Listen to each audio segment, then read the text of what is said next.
Board gaming actually has some of the worst woke elements to it out of any of the entertainment industries. It's that bad.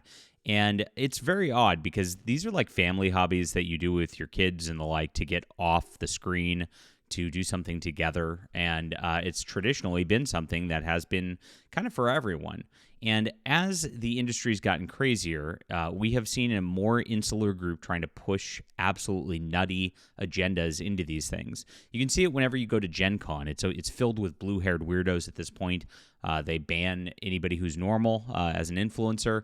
It's gotten absolutely out of control as the board game industry has made itself more and more insular. Well, they're coming for the mother of board games at this point. That's chess. And chess is something, that has been around for a long, long time. And they have to change everything. It always has to be year zero. Everything has to be some new sort of thing that they're changing. And of course, the element here that they want to get rid of is to remove any sort of Christian reference to the game because they hate Christians more than anything in the social justice crowd. As much as they preach diversity and inclusivity, they mean except for Christians, right? That's always how it goes. So we'll cover this right now. It's in the what am I saying? It's in the description below. Please hit the like and subscribe button. I was out late on a Saturday night. It's Sunday, my friends. This is my Fandom Pulse Substack, which is in the description below. And we cover the news in board gaming. So we have a whole tabletop games section. I think we're the only group out there that actually covers these things that are going on in board gaming. I really see nobody else covering this at all. And so this is the place to get your news, my friends. We have new articles every single day, and I please urge you to sign up. It's in the description below. Thank you so much for supporting us. If you want to help us with a paid option, there is a way to do so. It's only $5 a month, and it keeps us doing this full-time with zero advertisers, so we can tell the truth about what's going on in board games, tabletop games, science fiction and fantasy, TV, movies, video games, and more. So thank you so much, guys. Again, sign up for that in the description below. I've got a newsletter and books and the like as a sci-fi and fantasy author myself. You can check out as well if you want to support. And yes, lots going on. So chess.com. Let me give you a little history of some of the changes the board game industry has made before this over the last few years in order to try to appease this woke mob. It's been really crazy. There's a popular game called Five Tribes out there, and it's made by Bruno Cathala, and it's done by Days of Wonder, which is one of the largest board game manufacturers out there. When it came out in 2014, they had a component which was just slaves, and you would because this is a Persian-themed game, and historically the Persians and all that used slaves for part of their empire. It's real, triggered, right? They couldn't handle it. And why? It doesn't have anything to do with that. It has to do with black people, of course, because, oh my gosh, slavery implies black people, which it doesn't. But, in this, it definitely didn't. But this is what they've actually done. So they had to remove slave cards from the marketplace deck, and they changed them from slaves back in the day to, because this is something that came out of Arabian Nights, and it was a frequent part of the storytelling, sometimes as a central character. In modern times, even the mention of slavery causes very strong reactions. But glossing over the historical fact that there were slaves in Persia in the 10th century felt like we were ignoring the realities the world Five Tribes takes place in. Calling them servants would have been safer and politically correct, but in a time and place, nearly all servants were slaves. We felt that we wanted to stay true to the historical theme of the game. This is what people used to be like, and used to be sensible. Now you can't even mention it. You can't even reference it. In the book industry, it's the same thing. Like if slavery exists in a book, the sensitivity readers will go crazy and then go attack you over it, even if it's a fantasy world, And again, historically, all this stuff exists. Slavery still exists today. It's mostly actually white women who are getting enslaved for different reasons. And it is something that makes sense as a mechanic for something like this. Now, naturally, they changed it. And here it is, as we already explained in the past, we did not intend to harm anyone. Harm. Oh my gosh. We do, in regard to slavery, have an important matter and condemn it. I mean, did you really even have to say this? It's so ridiculous. Like, the hyperventilating is ridiculous. We understood it was preventing people from fully enjoying Five Tribes, and we thought we'd offer the same joyful game experience to everyone. That's why slave cards have been replaced by fakir cards in the new reprint of the game. So now you have some, weird Indian caricature and stereotype rather than slaves. Good for you, SJWs. It's just so stupid all the way around. They're not the only one. Everdell another popular game in recent years, had husband and wife cards in the game. Well, you can't have that in 2024, my friends.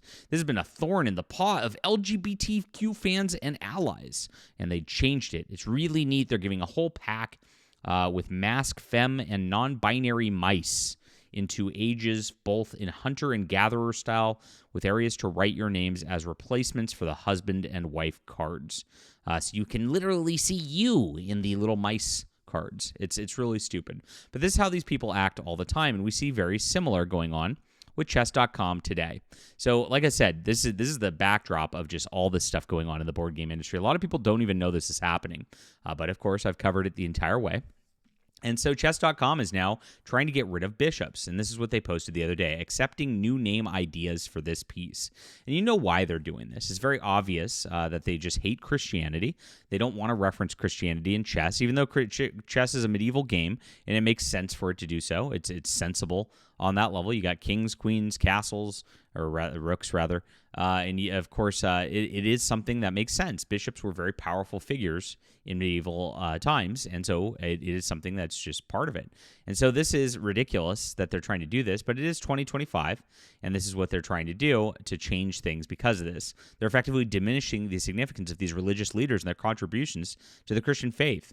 It could be interpreted as an attempt to erase the game's Christian roots and undermine the importance of the church in the lives of believers, which is absolutely true. Critics argue this suggestion is part of a broader trend of secularization and anti-Christian sentiment in modern society. By removing or altering terms and symbols associated with Christianity, companies and organizations have been contributing to the erosion of traditional values and beliefs. Yellow Flash actually commented on this. You can't erase the bishop. F yourself. He's pretty aggressive on that level. Now, chess.com doubled down. Please stop suggesting bishop. Silly name. They always double down. Anytime they have controversy or anything like that, they don't care. They want to make their point first. They want to hate you first. They want to hate Christians first. Very sad that a site like chess.com is going to be going through with something like this. You can see that they're just getting savaged in the comments, and Demian says you're retarded. Seethe says Keck Magician. And of course, Disparu is a little crude about it here. Stupid bait or just stupid. Either way, it's tiresome. WTF is this? As it goes down, just not a Cardinal. That's a pretty good one right there. Deconstruction of the Christian West. They just got savaged on this level. As they continue along with it, same thing. They are bishops. They will always be bishops. No, it isn't. You don't like religious symbolism? Okay, whatever. Deal with it. Whatever name you pick, no one is going to use it. Why bother? I hope that's the case. It's just a bishop morons, somebody else said. Incidentally, they're posting that they've got job openings at chess.com as well today. So with this, what's the question? Are Christians welcome? I think it's a very important question. I asked it this morning. Are Christians allowed in these as a product manager, head of merch, or director of data engineering? Who knows? It sounds like they hate Christians and they don't want Christianity reference whatsoever. This is the one kind of bigotry that's like allowed in modern culture. They actually push this.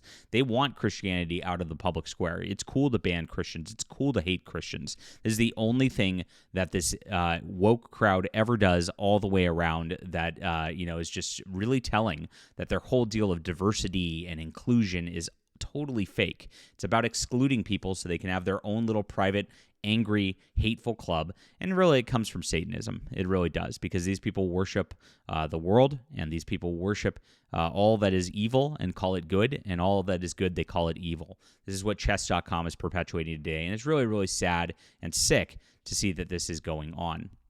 So, interesting stuff right here as it's going on.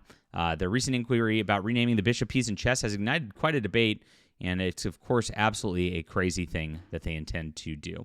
All right, leave a comment and let us know. Please hit the like and subscribe button. Really appreciate you being here. And please do sign up for our Fandom Pulse Substack. This is where we're reporting the news in board gaming that you won't get anywhere else, my friends. This is so important because these type of news sources actually calling out the mainstream industry are important to changing the culture and making sure we can push back against this sort of thing so it doesn't take root, because it is absolutely evil. Thank you so much for being here. We'll be back soon.